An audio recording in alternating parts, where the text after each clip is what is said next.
Friends ఈరోజు అయితే మనకు 39 lakhsలో హౌస్ అయితే సేల్ వచ్చిందండి. లొకేషన్ వచ్చేసి నందికొట్కూరు రోడ్లో Saint Joseph college back side, north west corner అండి. నార్త్కు మనకు వెస్ట్కు 2 రోడ్లు కూడా ఉంటాయి.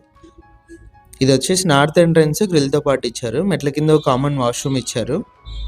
చుట్టూ కాంపౌండ్ వాళ్ళు. మెయిన్ ఎంట్రన్స్ నుంచి ఎంటర్ అవ్వగానే మనకు హాల్ అయితే వస్తుందండి. ఇది వచ్చేసి టీవీ సెట్టింగ్ ఏరియా. విండోస్ వచ్చేసి స్లైడింగ్ విండోస్ అయితే ఇచ్చారు. ఫస్ట్ బెడ్రూమ్ అండి ఇది.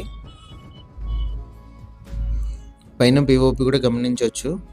ఓనర్ ప్రైస్ 39 చెప్పి ప్రైస్ నెగోషియేషన్ అయితే చెప్పారు. కిచెన్ చిన్న హౌస్ అండి, మంచి ప్లానింగ్తో అయితే కన్స్ట్రక్షన్ అయితే చేశారు. ఇది సెకండ్ బెడ్రూము, మాస్టర్ బెడ్రూము. టోటల్గా హౌస్ వచ్చేసి ఇది మాస్టర్ బెడ్రూమ్లో అటాచ్డ్ వాష్రూమ్ ఉంది, బయట ఒకటి ఉంది. ఇంట్రెస్ట్ ఉన్న వాళ్ళు కాల్ చేయండి. ఇలాంటి ప్రాపర్టీస్ సేల్ ఉంటే మా నెంబర్ని అయితే కాంటాక్ట్ చేయండి. సైజ్ వచ్చేసి 14x45 ఇస్తుంది.